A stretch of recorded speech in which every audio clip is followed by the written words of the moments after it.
இது கர்த்தர் உண்டு பண்ணின நாள், இதிலே களிகூர்ந்து மகிழ கடவோம். கர்த்தருக்கு காத்திரு, அவர் உன் இருதயத்தை ஸ்திரப்படுத்துவார். திடமனதாயிருந்து கர்த்தருக்கே காத்திரு. சங்கீதம் 27:14. நாம் ஒரு சிறிய பைபிள் கதை கேட்போம். சவுல் ராஜா பொறாமையால் தாவீதை கொல்ல விரும்பினான். 2 முறை தாவீதுக்கு சவுலை கொல்ல வாய்ப்பு கிடைத்தது. ஆனால் அவன் தேவனுக்கு காத்திருந்தான். முதல் முறை குகைக்குள் சவுல் வந்தபோது தாவீது அவனை கொல்லவில்லை. அவன் ஆடையின் ஓரம் மட்டும் வெட்டினான்.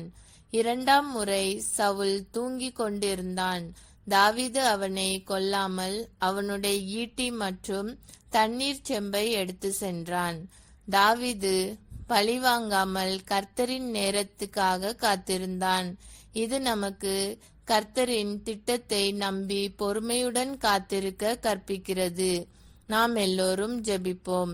சர்வ வல்லமுள்ள தேவனே, தாவீதின் பொறுமையும் விசுவாசமும் எங்களுக்குள் வர கிருபை தாரும்.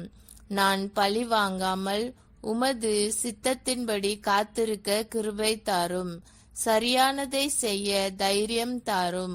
உமது நேரம் நிறைவானது என்று நம்பிக்கை விசுவாசத்தோடு உமக்கென்று காத்திருக்க கிருபை செய்யும். இயேசுவின் நாமத்தில் ஜெபிக்கிறேன், ஆமேன். இந்த நாள் இனிய நாளாக அமைய வாழ்த்துக்கள்.